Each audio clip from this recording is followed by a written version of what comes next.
suci dari Papua. Rapai Yeleng dari Aceh menandai penutupan Semarak Ramadan 1443 Hijriah Kodam Iskandar Muda Minggu malam 24 April 2022 di Lapangan Blak Padang, Banda Aceh.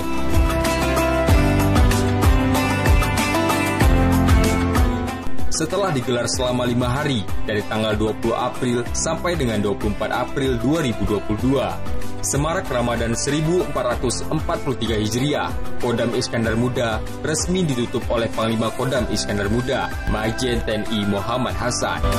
Berharap bahwa kegiatan ini dapat meningkatkan kembali produktivitas dan kreativitas masyarakat, khususnya pada generasi muda, dalam rangka menggerakkan pembangunan dan terus untuk berinovasi dalam rangka membangun masyarakat Aceh, bangsa Indonesia dan negara kita tercinta ini. Pada saat penutupan Semarak Ramadan, juga diumumkan setiap pemenang dari setiap lomba yang berlangsung. Pangdam Iskandar Muda mengungkapkan bahwa Semarak Ramadan merupakan kegiatan untuk meningkatkan gairah dan antusias masyarakat Aceh dalam menyambut bulan suci Ramadan dan memiliki sebuah makna, kebersamaan, dan keberagaman di Aceh.